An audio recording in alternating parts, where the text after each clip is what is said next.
ام تسألہم اجرا فہم من مغرم مثقلون، کیا تو ان سے کوئی اجرت چاہتا ہے جس کے تاوان سے یہ دبے جاتے ہیں؟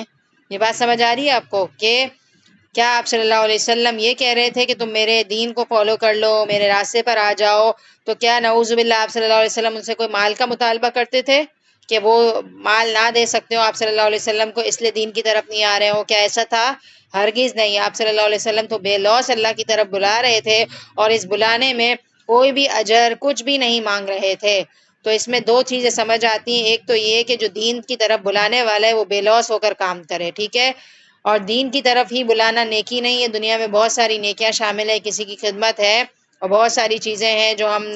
اللہ کی رضا کے لیے دوسروں کے ساتھ کر رہے ہوتے ہیں۔ مثال کے طور پر ایک غریب کو کھانا کھلا رہے ہیں تو ظاہر سی بات ہے ہم غریب سے توقع نہیں رکھیں گے کہ وہ بھی پلٹ کر ہمارے لیے کچھ اچھا کرے۔ مثال کے طور پر اگر ہم اپنی ماسیوں کی مالی مدد بہت زیادہ کرتے ہیں، مثال کے طور پر ان کو کپڑا لے کر دے رہے ہیں یا ان کے بچوں کی اسکول کی فیس دے رہے ہیں یا ان کو 2 ٹائم کی روٹی بھی کھلا رہے ہیں، ہمارے گھر کام کر رہے ہیں، تو ہم جو ہے نا جوابی طور پر ان سے یہ امید نہ رکھیں کہ اب یہ بھی ہمیں ہر وقت ہی جواب دیں گے، اور اگر وہ کبھی ہمیں جواب نہ دے سکے اپنی مجبوری کی وجہ سے، تو ہمارے منہ سے اگر یہ نکل گیا نا کہ تم میرے ساتھ ایسے کرتی ہو، دیکھو میں تمہارے ساتھ کیا کیا کرتی ہوں، تو پھر یہ ایک طریقے سے احسان جتانے میں آ جائے گا، تو یہ بے لوث نہیں ہوا۔ اور جب میں یہ والی بات کہہ رہی ہوں نا تو مجھے واقعی ریئلائز ہو رہا ہے، اللہ معاف کرے، اللہ معاف کرے، سچی میں ایک بات یاد آ رہی ہے کہ پچھلے دنوں ہی میں نے اپنے ہسبینڈ کو یہ والی بات کہی تھی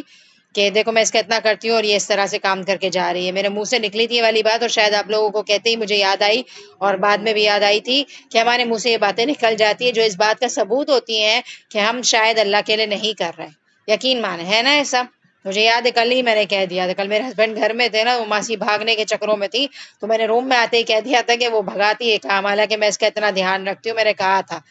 تو یہ والی باتیں ہم سب کے منہ سے نکل جاتی ہیں، اور ہم جو ہے نا کہہ رہے ہیں نا کہ مومن اپنی زندگی کو کانشیس ہو کے گزارتا ہے، تو کانشیس ہونے کا مطلب یہی ہے کہ اپنی زبان پہ ہم کنٹرول رکھیں، ہم پتہ نہیں کب کیا کیا کہہ دیتے ہیں، کبھی ہمارے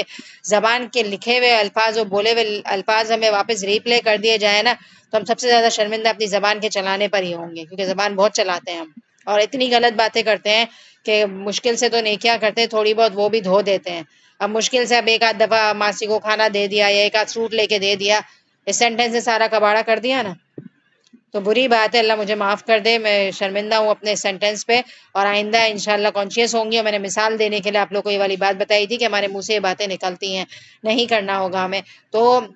میں نے کہا کہ دین کی طرف بھی اگر آپ کسی کو بلا رہے ہیں نا، مثال کے طور پر آپ نے کلاس لی، جیسے میں نے سورہ ملک میں بہت زیادہ موٹیویٹ کیا تھا کہ ہمیں اپنے پیاروں کو اس دین کی طرف بلانا ہے، کیونکہ ہمیں جواب دینا ہوگا اللہ کو کہ ہم نے کتنی دین کی دعوت دی۔ اب آپ بلا رہے ہیں تو سامنے سے رسپانس کبھی کیا آئے گا، کبھی کیا نہیں آئے گا، لوگ بہت عجیب سا بھی رسپانس کرتے، تو ساری باتیں اللہ کے لیے برداشت کرنی ہے، اور ایک دفعہ بھی دل میں یہ خیال نہیں آنا چاہیے کہ میں اتنے ٹائم سے بلا رہی ہوں اب یہ نہیں آ رہی، اب تو میں بولوں گی ہی نہیں۔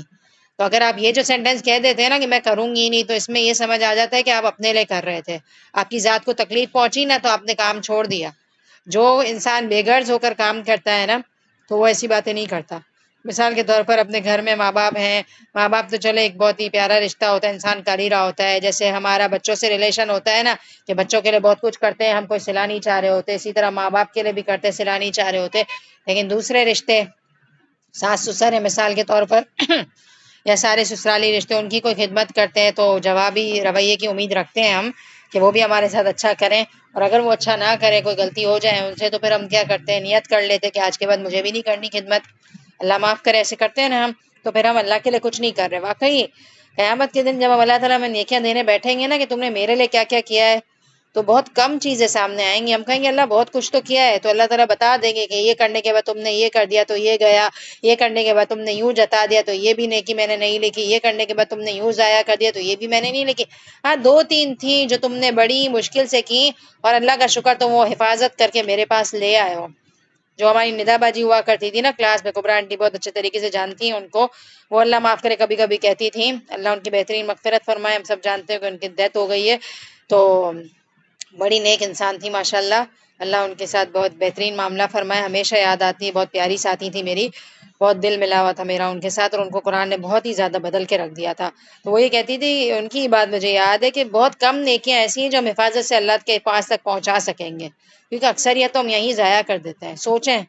تو اللہ تعالیٰ ہم سب کو معاف کر دے، کیونکہ دیکھیں یہاں ہم نے ظہر کی نماز پڑھی، عصر سے پہلے ہم کوئی غلطی کر بیٹھتے ہیں تو کیا کریں، انسان تو ہیں ہم، لیکن اپنے آپ کو تھوڑا تو ہم وہ کریں کہ مجھے ضائع نہیں کرنا. مثال کے طور پہ تہجد پڑھی، پھر غلطی ہو جاتی ہے، بچوں کو اسکول کے اٹھاتے ٹائم پہ سختی کر جاتے ہیں، تو فوراً خود ہی فیل ہو جاتا ہے کہ اللہ، آج کی تہجد کیسے اتنا اچھا لگا تھا اور واپس ساری ضائع ہو گئی. بہت کانشیس ہونے کی ضرورت ہے. اللہ تعالیٰ آپ ہماری نیکیوں کی حفاظت فرمائیے. دعا کرا کریں، کچھ نہیں تو دعا کر لیں، اے اللہ ہم بہت ٹوٹی پوٹی نیکیاں کرتے ہیں، بہت مشکل سے کرتے ہیں نیکیاں، اس لیول کی بھی نہیں کر پاتے. نمازوں کا کیا حال ہے ہمارے، اللہ اکبر کہہ کے سلام پھیر دیتے ہیں. ہاں 5 میں سے 1 نماز ایسی ہوتی ہے جو ذرا دل سے پڑھ رہے ہوتے ہیں، لیکن پھر کیا کرتے، اس کی حفاظت نہیں کر پاتے. یہاں غیبت کر لی، فون آیا کسی کا اور دل کا بوجھ ہلکا کر دیا، یہ کیا بات. تو کیا کر رہے ہیں ہم اپنی زندگی کے ساتھ. اللہ تعالیٰ ہم سب کو سیریس کر دے، بہت سیریس ہونے کی ضرورت ہے ہمیں، اور کم نیکیاں کریں لیکن اچھی کرنے کی کوشش کریں. ٹھیک ہے، تو اللہ تعالیٰ ہم سب کو بہترین انسان بنا دے. اللہ تعالیٰ ہمیں ضائع ہونے سے بچا لے. قرآن کتنی پیاری نعمت ہے نا، اگر ہمارے پاس نہیں ہوتی تو ہماری لائف کتنی زیادہ ڈارک ہوتی، ہمیں پتہ ہی نہیں ہوتا کہ کیا نمازیں صحیح پڑھنی ہے اور پھر کیا سلام پھیر کے حرکتیں کرنی ہیں. تو بہت بڑی نعمت اللہ نے ہمیں دی ہے. اللہ تعالیٰ سب کو دے دے یہ نعمت، تاکہ سب کی زندگی بہت کانشیس ہو جائے. ٹھیک ہے، تو کوئی آپ صلی اللہ علیہ وسلم ہم سے کچھ مطالبہ نہیں کر رہے کہ آپ صلی اللہ علیہ وسلم اپنی تعریف بھی نہیں چاہ رہے، تو ہمیں بھی نہیں چاہنی. اگر کسی کو ہم دین کی طرف بلا رہے ہیں، کچھ پڑھا رہے ہیں، تو اجر کی امید نہ رکھیں ان سے. ٹھیک ہے، ام عندہم الغیب فہم یکتبون، یہ کیا یا ان کے پاس غیب کا علم ہے جسے وہ لکھتے ہوں. تو غیب کا علم سے کیا مراد ہے، یعنی کیا غیب کا علم ان کے پاس ہے، لوح محفوظ ان کے تصرف میں ہے کہ اس میں سے جو بات چاہتے ہیں نقل کر لیتے ہیں، وہاں سے لکھ لاتے ہیں، اس لیے یہ تیری اطاعت اختیار کرنے اور تجھ پر ایمان لانے کی ضرورت محسوس نہیں کرتے. اس کا جواب کیا ہے کہ ایسا ہرگز نہیں ہے، کسی کے پاس غیب کا علم نہیں ہے، تو ان کو اپنی حرکتوں پر قابو رکھنا چاہیے. اس کے بعد بہت ہی موٹیویٹنگ، فاصبر لحکم ربک، پس تو صبر کر اپنے رب کی وجہ سے، اپنے رب کے حکم کے لیے، اور نہ تو ہو جا مچھلی والے کی طرح، اذ نادی وہو مکظوم، کہ اس نے غم کی حالت میں دعا کی. بہت ہی اچھی آیت، اتنا مزہ آتا ہے نا قرآن پڑھنے میں، اتنی محبت کرتے ہیں اللہ تعالیٰ، ہمارے دلوں کے حالوں سے واقف ہیں اور ایسے ایسے سمجھاتے ہیں نا ہمیں کہ مزہ ہی آ جاتا ہے. دیکھیں، ہم نے لاسٹ کلاس میں سورہ قلم کے سٹارٹ میں یہ پڑھا تھا کہ آپ صلی اللہ علیہ وسلم جو تبلیغ کا کام کر رہے ہیں، ان کو یہ کہا جا رہا ہے کہ یہ ایسا کام ہے، بڑا مشقت کا کام ہے، لوگوں کی دین کی طرف لانا ایک اٹموسٹ اسٹرگل ہے، پر پیچھے نہ ہٹیں. ٹھیک ہے، اب ہماری کلاس میں جو فضا ماشاءاللہ آتی تھیں وہ بھی ریگولر ہو گئی ہیں اور غائب بھی ہو گئی ہیں، تو میری آئے دن ان سے بات ہوتی ہے اور میں الحمدللہ بس 1 آدھ مہینے بعد ٹچ رکھتی ہوں، موٹیویٹ کرتی رہتی ہوں. تو کل بات ہو رہی تھی تو میرے دل میں آیا اس کو بولوں نہیں بولوں، لیکن سچی میں نے بول دیا واپس. میں نے کہا میرا کام پہنچانا ہے، اب آگے اس کی مرضی. اب سارا ہے جیسے ماشاءاللہ، سارا کا کبرا آنٹی کو یاد ہوگا، پہلے سارا کا بھی فضا کی طرح کا حال تھا، کبھی آئے کبھی نہیں آئے. سارا کی بھی میں پیچھے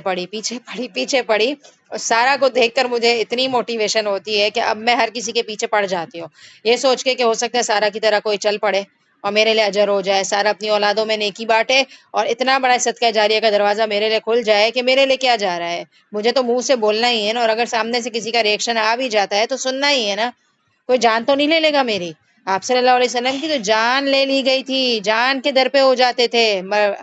جان تک لینے کے لیے لوگ وہ کرتے تھے. طائف کے موقع پر آپ صلی اللہ علیہ وسلم کے ساتھ کیا ہوا، غم سے نڈھال ہو گئے تھے آپ صلی اللہ علیہ وسلم، اتنی تکلیفیں پہنچائی تھیں. اور آپ صلی اللہ علیہ وسلم مسجد نبی کے لیے نکلتے تھے، گھر کے باہر کانٹے بچھا دیتے تھے لوگ. اسی طرح آپ صلی اللہ علیہ وسلم مسجد نبی یا مسجد حرام میں سجدہ کر رہے ہیں تو اللہ معاف کرے لوگ ناجاست آپ صلی اللہ علیہ وسلم کے اوپر ڈال دیتے تھے عبادت کی حالت میں، لیکن آپ صلی اللہ علیہ وسلم دین سے باز آئے تھے، ہرگز نہیں آئے تھے. اسی طرح سارے صحابہ کرام کے حالات جو ہم پڑھے ہیں تو کیا کچھ نہیں ہوا ان لوگوں کے ساتھ، لیکن وہ دین سے نہیں پھرے. تو آپ صلی اللہ علیہ وسلم انسان ہے، اس لیے ان سے کہا جا رہا ہے، ان کو موٹیویٹ کیا گیا تھا کہ یہ مشکل کام جو ہے نا اس پہ اجر بھی بہت زیادہ ہے. اگر میں نے کل فضا کو میسج کیا تو بظاہر میں نے سوچا میں تو میسج کر کے بھول بھی گئی، لیکن اللہ نے تو لکھا نا کہ میں اس کی بندی کو دین کی طرف بلانے کے لیے اپنے دل میں تڑپ رکھتی ہوں. واقعی میں نے جب لکھ دیا تو مجھے اس وقت نہیں فیل ہوا کہ میرے لیے اجر ہے، لیکن ابھی میں آپ کو بتا رہی ہوں تو مجھے فیل ہو رہا ہے کہ یہ میسج کرنا بھی میرے اجر میں اضافے کا ذریعہ بن گیا. اور ہو سکتا ہے اس نے میری کوئی 1 آدھ ریکارڈنگ بھی پھر اسی وقت سن لی ہو، تو کتنا اجر ملٹی پلائی ہو جاتا ہے نا، ہم کہہ کے بھول جاتے ہیں. اب جو میں اپنے بھائی کا یہ پکچر وغیرہ اپلوڈ کر کے تھوڑا بہت کر رہی ہوں تو یقین مانے تھوڑی فراغت چل رہی تھی میری زندگی میں، تو میں چاہ رہی تھی کہ میں اپنے آپ کو ضائع نہیں کروں، تو میں نے دین کے بھی کام کو بڑھانے کی کوشش کی، بچوں کو ناظرہ وغیرہ پڑھانے کی کوشش کی، اور ساتھ ساتھ میں نے کہا کہ تھوڑا سا دنیا کا بھی ہونا چاہیے، کوئی حرج تو نہیں ہے. نئے میں نے اسٹیٹس لگانا شروع کیے تو میری امی نے مجھے کہا کہ سب جاننے والوں کو آپ بلاک کر دو، تو پھر میں نے بولا جاننے والوں کو میں بلاک کر دوں گی تو پھر دیکھے گا کون اسٹیٹس. اور پھر میرا بھائی بھی بول رہا تھا تو کوئی بات نہیں، لگا لی تو اس کی مرضی ہے، کوئی مسئلہ تھوڑی ہے، کیونکہ لوگ پھر بہت ساری چیزیں سوچتے ہیں، کسی کو کیا پتا کہ کس وجہ سے کر رہے ہیں کس وجہ سے نہیں کر رہے، تو جھجک رہی تھی، لیکن میں نے کہا کہ کوئی مسئلہ نہیں، میری مرضی ہے۔ تو دنیا کے لیے نا کوئی نہیں سوچتا، ویسے میں ایک بات بتا دوں، دنیا کے لیے ہم نہیں سوچ رہے ہوتے، لیکن جہاں دین کی بات آتی ہے نا وہاں ہم بہت سوچتے ہیں۔ تو جب ہم دنیا کے لیے چاہتے ہیں نا کہ لوگ ہماری لگائی ہوئی چیزوں کو سیل کریں اور ہمیں تھوڑا پروفٹ ہو جائے اور ہم اس سے اپنی خواہش پوری کر سکیں، کیونکہ ضروریات تو اللہ ہماری پوری کر ہی دیتا ہے الحمدللہ، ہم ضروریات کے لیے کر رہے ہوتے ہیں اور پھر خوش ہوتے رہتے ہیں کہ ہماری چیزیں بک رہی ہیں، اور محنت کرتے ہیں اور پکڑ پکڑ کے سب کو بول رہے ہوتے ہیں کہ آپ میرا پیج لائک کریں اور یوں کریں اور یوں کریں، لیکن جہاں دین کی بات آتی ہے وہاں تو ہم اتنی پروموشن نہیں کر رہے ہوتے۔ کل قیامت کے دن اللہ پوچھیں گے کہ میرے دین کو کتنا پروموٹ کیا، تو ہم کیا جواب دیں گے؟ کہ بس ایک آدھ دفعہ اسٹیٹس لگا لیا یا ایک آدھ دفعہ بول دیا، محنت نہیں کریں گے ہم۔ ہمیں اپنی طرح دوسرے لوگوں کو بھی اس دین کی طرف لانا ہے، اور اس کام میں ایسا اجر ہے جو کبھی ختم نہیں ہوگا۔ کیوں ختم نہیں ہوگا؟ کیونکہ اگر آپ کی وجہ سے کوئی راستہ پکڑ لے گا، جیسے میں سارا کی بات کر رہی ہوں، سارا نے اپنے بچوں کے اندر ڈالی یہ بات، اور اس کے بچوں سے آگے جو سلسلہ ایک شروع ہوگا، یا آپ کی کوئی بھی ایک اچھی بات، کسی کو آپ نے نماز کے لیے موٹیویٹ کیا اور وہ ساری زندگی اگر نماز پڑھتا رہا، اس کو دیکھ کر دوسرے لوگ نماز پڑھتے رہے، تو ایسا اجر ہے جو قیامت کے دن آپ حیران رہ جائیں گے کہ آپ نے وہ درخت لگا دیا جس کے سائے میں ساری عمر کسی نے روشنی وہ سایہ حاصل کر لیا، تو کیا کہنا ہماری نیکیوں کا۔ تو اللہ تعالیٰ ہم سب کو ایسے صدقہ جاریہ کے کام کرنے والا بنا دے، اور اپنی شرم کو ہم دور رکھے، دین کے معاملے میں ویسے ہی شرم نہیں کرنی چاہیے، ٹھیک ہے؟ تو ایک تو موٹیویشن یہ دی کہ یہ ایسا سلسلہ ہے جو کبھی ختم نہیں ہوگا، اور دوسرا آپ صلی اللہ علیہ وسلم کو یہ کہا کہ آپ صبر سے کام لیجئے۔ اتنے بڑے رسول صلی اللہ علیہ وسلم کو اللہ نے یہ کہا کہ صبر کیجئے، صبر کریں۔ آپ کے اوپر ہوجری ڈالا جانا کوئی، اللہ معاف کرے، آسان بات نہیں ہے۔ آپ کو کوئی ناپاک کر کے چلا جائے، آپ کے گھر کے آگے کوئی کانٹے بچھا دے، اب میں کسی کو دین کی طرف بلا رہی ہوں، کیا وہ میرے گھر کے باہر کانٹے بچھائے گا؟ زیادہ سے زیادہ مجھے منع کر دے گا یا اگنور کرے گا، لیکن آپ صلی اللہ علیہ وسلم کو تو لوگ جان لے لیتے تھے، تو ہمارے ساتھ تو کچھ بھی نہیں ہو رہا، تو ہم نہیں کریں گے صبر؟ تو اللہ سکھا رہے اتنے بڑے رسول کو کہ صبر سے کام لیجئے، اور آپ مچھلی والے کی طرح نہ ہو جائے۔ مچھلی والا کون تھا؟ اور اس میں نعوذ باللہ حضرت یونس علیہ السلام کے بارے میں خدا نہ خواستہ کوئی غلط بات نہیں ہے، کیونکہ کتنے بھی پیغمبر ایسے ہیں جن سے اللہ معاف کرے چھوٹی موٹی غلطیاں ہوئی تھی، تو اللہ تعالیٰ نے قرآن میں ہی ان کو غلطیوں سے پاک کر دیا، لہٰذا ہمارا حق نہیں بنتا کہ ہم مچھلی والے یعنی کہ حضرت یونس علیہ السلام کو خدا نہ خواستہ گناہ گار سمجھیں۔ مانتے ہیں کہ ان سے تھوڑی سی غلطی ہوئی تھی، آپ سے اگر آپ نے حضرت یونس علیہ السلام کا واقعہ سن لیا ہو تو آپ کو پتا ہوگا کہ اللہ تعالیٰ کا ایک رول ہوتا تھا کہ جس بھی بستی میں کسی پیغمبر کو بھیجا جائے، اور اگر بستی والے نہیں مان رہے ہیں تو اللہ تعالیٰ حکم دیتے ہیں پیغمبر کو کہ آپ نکل جائیں اس بستی سے، اور پھر اس پیغمبر پر لازم ہو جاتا ہے کہ وہ بستی چھوڑ دے اور اپنے ساتھ ایمان والوں کو لے کر نکل جائے، تو پیچھے سے قوم پر اللہ کا عذاب آ جاتا ہے۔ لیکن اگر کوئی پیغمبر اللہ کی اجازت کے بغیر نکل جائے، بیزار ہو جائے قوم سے اور نکل جائے، تو وہ ایک طریقے سے کیا کر رہا ہے؟ غلطی کر رہا ہے اللہ کے نزدیک، ٹھیک ہے؟ اتنے بڑے پیغمبر کا یہ مقام ہے کہ وہ اس کی پھر غلطی کاؤنٹ ہوگی۔ تو ہم سب جانتے ہیں کہ حضرت یونس علیہ السلام نے اپنی بستی کو اللہ کے حکم کے بغیر چھوڑ دیا تھا، اور وہ اپنی قوم سے ناراض ہو کر نکل گئے تھے، اور اللہ تعالیٰ نے ان کی اصلاح کے لیے، ان کی کریکشن کے لیے کہ انہوں نے غلط کیا ہے، کیا کیا تھا؟ پورا ایک واقعہ آتا ہے کہ وہ ایک کشتی پر سوار ہوئے تھے اور کشتی کا وزن زیادہ ہو گیا، تو قرآن دازی کی گئی کہ سامان کم کرنا پڑے گا، پھر حضرت یونس علیہ السلام کا نام نکلا تھا جس کی وجہ سے وہ سمندر میں ڈوب گئے تھے، اور پھر کیا ہوا تھا کہ ایک مچھلی نے ان کو کھا لیا تھا، اور پھر وہ مچھلی باقاعدہ وہاں آئی تھی سمندر کے کنارے پر، اور ایک طریقے سے جس طرح بچہ ڈیلیور ہوتا ہے نا، اسی طرح سے اس مچھلی کے پیٹ سے حضرت یونس علیہ السلام کو اللہ نے باہر نکالا تھا، اور بچہ جب پیٹ سے نکلتا ہے تو ظاہر سی بات ہے کمزوری کی حالت میں تھے، اور حضرت یونس علیہ السلام بھی کمزور تھے، اور پھر باقاعدہ آتا ہے کہ اللہ تعالیٰ نے ان کے پاس ایک درخت اگایا جس کو کھا پی کر انہوں نے صحت حاصل کی، اور بہت ساری پورے سورہ صافات کے اندر یہ واقعہ آتا ہے جو میں نے آپ کو آلموسٹ ڈیٹیل میں ہی بتا دیا ہے، باقاعدہ الفاظ آتے ہیں لَلَبِثَ فِي بَطْنِهِ إِلَىٰ يَوْمِ يُبْعَثُونَ کر کے سارے الفاظ آتے ہیں۔ تو میں نے یونس علیہ السلام کا آپ کو واقعہ بتایا، تو اللہ تعالیٰ یہ کہہ رہے ہیں کہ یونس علیہ السلام کی طرح ایک طریقے سے بتا رہے ہیں کہ بے صبرے نہ ہوں، لیکن میں دوبارہ کہہ دوں کہ آپ کا دماغ یونس علیہ السلام کے لیے نعوذ باللہ خراب نہیں ہونا چاہیے، کیونکہ وہ بھی ہماری طرح انسان تھے اور ان سے ایک معمولی سی غلطی ہوئی تھی، لہٰذا اللہ نے ان کی کریکشن کر دی، اور آپ سب کو پتا ہوگا کہ انہوں نے مچھلی کے پیٹ میں اتنے غم کے اندھیروں میں، ایک پیٹ کا اندھیرا، ایک سمندر کا اندھیرا اور ایک رات کا اندھیرا، 3 اندھیروں میں لا الہ الا انت سبحانک انی کنت من الظالمین پڑھا تھا، اللہ سے اعتراف کیا تھا کہ اے اللہ مجھے معاف کر دیجئے، مجھ سے غلطی ہو گئی ہے، تو اللہ نے کیا کیا، ان کو ڈیلیور کروا دیا۔ اور اللہ تعالیٰ قرآن میں یہ کہتے ہیں کہ اگر وہ تسبیح نہیں کرتے تو وہ قیامت تک اسی حالت میں رہتے۔ تو اس سے کیا بات سمجھ آتی ہے کہ تسبیح انسان کو غم سے نجات دلانے میں بہترین رول پلے کرتی ہے۔ لہٰذا اگر ہماری زندگی میں بھی کوئی اندھیرا ہے تو ہم کثرت سے کیا کریں، لا الہ الا انت سبحانک انی کنت من الظالمین۔ اور جب میں یہ والی آیت پڑھتی ہوں تو مجھے یہ خیال آتا ہے کہ وہ اندھیرا جو مچھلی کے پیٹ کا اندھیرا ہے، سمندر کا اندھیرا ہے، رات کا اندھیرا ہے، 3 اندھیروں میں ایک انسان غم کی حالت میں جب کہہ سکتا ہے لا الہ الا انت سبحانک انی کنت من الظالمین، اللہ جب اس نبی کو 3 اندھیروں سے باہر نکال سکتے ہیں کیونکہ ان کی طلب بہت زیادہ تھی، تو کیا ہمیں نہیں نکالیں گے؟ ہماری زندگی میں بھی ڈفرینٹ طریقے کے اندھیرے ہوتے ہیں، کوئی چیز جو رکاوٹ بن جائے تو کیا کریں، تسبیح کی عادت بنائے، تسبیح غم سے نجات دیتی ہے۔ اگر ہم باغ والوں کا واقعہ بھی پڑھیں تو انہوں نے بھی کیا کیا تھا،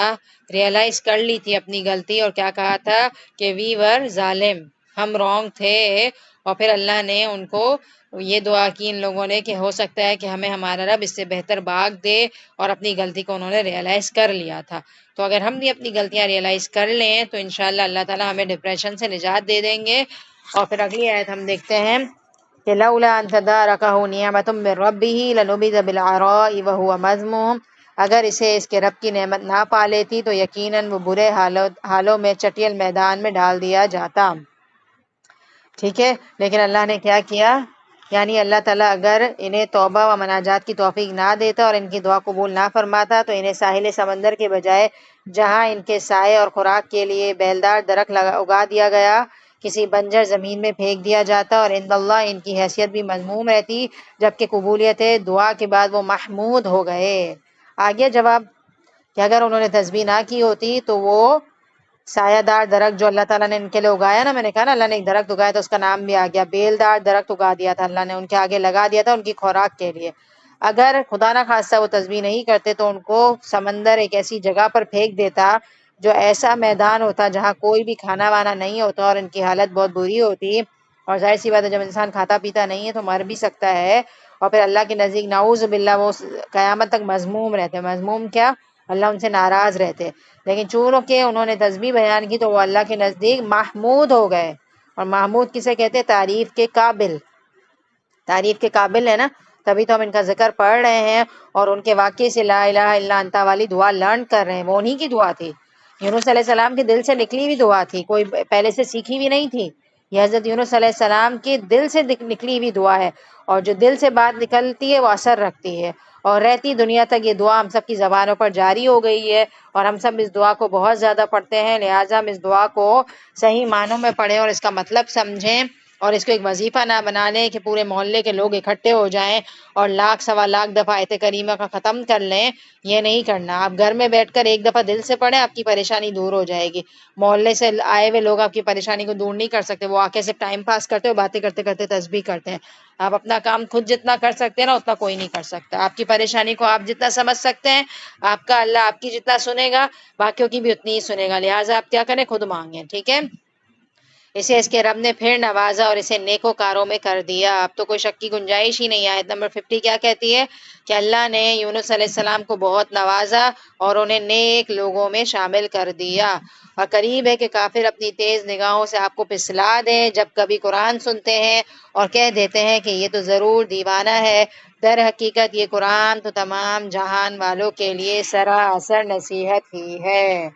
تو ان آیات کا خلاصہ کیا ہے کہ آپ صلی اللہ علیہ وسلم کو جب کافر دیکھتے ہیں تو ایسی تیز نگاہوں سے دیکھتے ہیں جیسے آپ صلی اللہ علیہ وسلم کو نظر لگا دیں گے۔ تو یہ کہا جا رہا ہے کہ جب بھی وہ آپ صلی اللہ علیہ وسلم کو قرآن پڑھتے یا دیکھتے ہوئے سنتے ہیں تو بڑی گہری نگاہوں سے، ایک کھا جانے والی نگاہیں نہیں ہوتی ہیں، ویسے دیکھتے ہیں تاکہ کیا ہو، آپ صلی اللہ علیہ وسلم اس کام کو آگے نہ بڑھائیں اور اس کام کے لیے رک جائیں، اور ایک طریقے سے نظر لگا دیں آپ صلی اللہ علیہ وسلم کو، کیونکہ وہ قرآن کو دیکھ کر کیا کہتے تھے کہ یہ تو ایک دیوانہ ہے۔ اور اللہ کہہ رہے ہیں کہ یہ دیوانگی نہیں ہے بلکہ یہ تو قرآن نصیحت ہے تمام جہان والوں کے لیے۔ تو اب اس آیت کے اندر ایک بات پتہ چلتی ہے، وہ یہ ہے یعنی اگر اللہ یعنی اگر تجھے اللہ کی حمایت و حفاظت نہ ہوتی تو ان کفار کی حاسدانہ نظروں سے تو نظر بد کا شکار ہو جاتا، یعنی ان کی نظر تجھے لگ جاتی۔ امام ابن کثیر نے اس کا یہی مفہوم بیان کیا ہے۔ مزید لکھتے ہیں یہ اس بات کی دلیل ہے کہ نظر کا لگ جانا اور اس کا دوسروں پر اللہ کے حکم سے اثر انداز ہونا حق ہے، جیسا کہ متعدد احادیث سے بھی ثابت ہے۔ چنانچہ احادیث میں اس سے بچنے کے لیے دعائیں بھی بیان کی گئی ہیں، اور یہ بھی تاکید کی گئی ہے کہ جب تمہیں کوئی چیز اچھی لگے تو ماشاء اللہ یا بارک اللہ کہا کرو تاکہ اسے نظر نہ لگے۔ اسی طرح کسی کو کسی کی نظر لگ جائے تو فرمایا اسے غسل کروا کر اس کا پانی اس شخص پر ڈالا جائے جس کو اس کی نظر لگی ہے۔ سمجھ آ رہی ہے بات؟ اس آیت کے اندر جو ہے نا، آیت نمبر 51، اکثر لوگ آپ کو کہتے ہوں گے اس آیت کے اندر نظر بد کا علاج ہے، کہتے ہیں سنا ہوا ہے آپ نے کہ سورہ قلم کی آیت نمبر 51 جو ہے نا نظر بد کا علاج ہے۔ تو یہ واقعی حدیث سے بھی ثابت ہے، اور ابھی میں نے ڈیٹیل بھی آپ کے سامنے پڑھی کہ یہ نظر بد اگر کسی کو لگ جائے تو اس کو یہ آیت پڑھ کر آپ دم کریں، اور یہاں یہ لکھا ہوا ہے کہ اسے غسل دے کر اس آیت کا پانی پڑھ کے پلائیں، ٹھیک ہے؟ تو کیا ہوگا، اس کی نظر چلی جائے گی، یعنی کہ جو نظر اسے لگی ہے وہ ہٹ جائے گی۔ اب نظر لگنا برحق ہے برحق۔ مثال کے طور پر اگر ہم بہت اچھے لگ رہے ہیں تو اگر ہمیں کوئی انسان اتنے گہرائی سے نظر لگانے والے انداز میں دیکھ رہا ہے اور بار بار دیکھ رہا ہے تو ہمیں نظر لگ سکتی ہے، ہم گھر آ کے بیمار ہو سکتے ہیں۔ تو ہم کیا کریں؟ جانا چھوڑ دیں محفلوں میں؟ ہم کیا کریں گے؟ اگر ہم اچھے لگ رہے ہیں تو پہلے اللہ کا شکر ادا کریں اور یہ دعائیں پڑھ کے اپنے اوپر دم کریں، تو پھر انشاءاللہ کسی حاسد کی نظر آپ کو نہیں لگے گی۔ اور نظر آپ کو کون لگاتا ہے؟ آپ کا پیارا؟ نہیں، آپ کا حاسد۔ تو آپ صلی اللہ علیہ وسلم کے حاسد تھے نا وہ لوگ، وہ دیکھتے تھے، انسپائر ہوتے تھے کہ آپ صلی اللہ علیہ وسلم کیا کلام پڑھتے، کیا کلام اللہ نے ان کو دیا ہے، کیونکہ وہ متاثر ہو رہے تھے۔ تو اتنا غور سے دیکھنا اور آپ صلی اللہ علیہ وسلم کو اس طرح سے دیکھنا کہ آپ صلی اللہ علیہ وسلم کو نعوذ باللہ نظر ہی لگ جائے، تو اللہ نے آپ صلی اللہ علیہ وسلم کو یہ توڑ بھی دیا۔ اور جو 3 کل آتے ہیں نا وہ بھی نظر بد کے لیے پڑھے جاتے ہیں، تو اپنے بچوں پر ضرور دم کیا کریں۔ اور ایک حقیقت بتاؤں میں آپ کو، ہماری نظر ہمارے بچوں کو بھی لگ جاتی ہے، لہٰذا اگر آپ کے بچوں کے اندر کوئی بھی چیز ایسی ہے، چھوٹے بچے ہوتے ہیں جیسے تیار کرنے کے بعد پارٹی میں جانے سے پہلے مائیں نظر لگا دیتی ہیں کہ میرا بچہ بہت پیارا لگ رہا ہے، جس کے اوپر فلاں کلر بہت سوٹ کر رہا ہے، 10 باتیں ہم کر رہے ہوتے ہیں اور ہم اپنی نظر لگا دیتے ہیں۔ آج صبح جب میں یہ تفسیر سن رہی تھی نا تو استاذہ یہی کہہ رہی تھی کہ اپنی نظر بھی لگتی ہے، ٹھیک ہے؟ ہمیں اپنی نظر خود بھی لگ جاتی ہے، پتہ ہے؟ کوئی لگائے نہ لگائے، اگر ہم تیار ہو کے اپنے آپ کو 10 دفعہ مرر میں دیکھ رہے ہیں اور خوش ہو رہے ہیں اور بہت زیادہ اپریسیشن کر رہے ہیں اپنی، تو ہمیں بھی لگ جاتی ہے ہماری نظر۔ لہٰذا مجھے بھی بہت ڈر لگتا ہے کہ واقعی ہماری نظر کیسے لگ جاتی ہے نا ہمیں، بھی ہماری کوئی چیز بہت اچھی لگ رہی ہے، کوئی کپڑے اچھے لگ رہے ہیں تو استری کرتے کرتے جل جاتے ہیں وہ کپڑے، تو کسی اور نے تو نہیں لگائی نظر، آپ نے ہی لگا دی۔ اور کبھی واقعی کسی انسان کو ہے نا کوئی چیز راز نہیں آتی، ہوتے ہیں لوگ ایسے۔ میری امی ہمیشہ مجھے یہ کہتی کہ بس کرو، بار بار نہیں کہو کوئی چیز۔ آپ کسی کی عادت بھی ہوتی ہے نا زیادہ بولنے کی، یہ بہت اچھا لگ رہا ہے، تو کوئی چیز آئے میرے پاس تو میں بار بار بولوں تو میری امی مجھے کہے نہیں بس اس سے زیادہ نہیں بولنا، کیونکہ بار بار اپنا بولنا بھی ہمیں نظر لگا دیتا ہے۔ تو اپنے بارے میں بھی زیادہ نہ بولیں، بچوں کے بارے میں بھی زیادہ نہ بولیں، اپنے اوپر بھی دم کریں، بچوں کے اوپر بھی دم کریں، پھر انشاءاللہ کوئی باہر والا آپ کو نظر نہیں لگائے گا، ٹھیک ہے؟ اور نظر کے بارے میں اللہ معاف کرے ایک حدیث آتی ہے جس کو ہم سن لیں کہ نظر انسان کو قبر تک پہنچا دیتی ہے اور اونٹ کو ہانڈی تک۔ پتہ ہے کیسے؟ اونٹ کو ہانڈی تک کا جو محاورہ بولا جاتا ہے نا وہ اس طرح ہے کہ اگر کوئی اونٹ بہت ہی شاندار ہے اور کسی کا مالک دیکھ کر اس کو خوش ہو رہا ہے کہ کیا اونٹ ہے، اور اتنے غور سے دیکھے کہ اپنے اونٹ کو نظر لگا دے اور اس کی حالت بدکنے والی ہو جائے، تو پھر وہ کیا کرے گا کہ وہ نیچرل طور پر مرے اس سے پہلے وہ خود اس کو ذبح کرے گا اور پکانے کے لیے رکھ دے گا، مطلب ہانڈی تک پہنچا دیا نا۔ سمجھ آ رہی ہے بات؟ یہ صرف مثال میں دے رہی ہوں۔ تو اسی طرح انسان کو اگر نظر لگتی ہے نا تو وہ نظر قبر تک پہنچا دیتی ہے۔ خدا نخواستہ آپ بڑے حسین لگ رہے ہیں، کسی دعوت میں گئے ہیں اور واہ واہ ملے جا رہی ہے اور آپ نے کوئی اللہ کا ذکر نہیں کیا، تو اللہ معاف کرے اس حد تک بھی نظر لگ سکتی ہے، گھر آ کے آپ ایسے بیمار ہوں کہ اللہ معاف کرے پھر، ٹھیک ہے نا؟ تو بہت زیادہ دھیان رکھنے کی ضرورت ہے، اپنی نعمتوں کی نمائش نہ کریں۔ اور آپ کو پتہ ہے کہ اللہ تعالیٰ میں یہ بھی سکھاتے ہیں کہ حاسدوں کو حسد کا موقع نہ دو۔ تو اگر آپ کو واقعی فیل ہوتا ہے نا کہ آپ کے سرکل میں واقعی کچھ لوگ آپ کے حاسد ہیں، ہمیں پتہ چل جاتا ہے کہ کون ہمارا مخلص ہے، کون ہمارا حاسد ہے، تو خدا کے لیے اپنے حاسد کو اپنی کوئی اچھی بات نہیں بتایا کریں، کیونکہ کچھ لوگوں کے ساتھ دل کا تعلق رکھا جا سکتا ہے اور کچھ لوگوں سے دل کا تعلق نہیں رکھا جا سکتا۔ آپ نے نوٹ کیا ہوگا کہ آپ کے پاس کوئی نعمت آتی ہے نا، آپ جب تک اپنے دوستوں کو بتاتے جو مخلص ہیں وہ تو ٹھیک ہے، لیکن آپ جیسے ہی کسی فلاں انسان کو کوئی بات بتاتے ہیں نا تو آپ کی گڑبڑ ہو جاتی ہے۔ تو آپ نہ بتائیں جب تک یہ نعمت تکمیل تک نہ پہنچ جائے، جب تک اس کو خود نہ پتہ چل جائے آپ نہ بتائیں۔ اور آپ کہیں گے پھر بعد میں برا لگتا ہے، لوگ کہتے ہیں کہ آپ نے بتایا نہیں، تو محتاط ہو کر رہیں، بتا دیں لیکن اتنا ایڈورٹائز نہ کریں کہ سامنے والا مجبور ہو جائے حسد کرنے پر۔ تو اس آیت کو سمجھیے، ہماری زندگی کا اس سے بہت گہرا تعلق ہے، ٹھیک ہے۔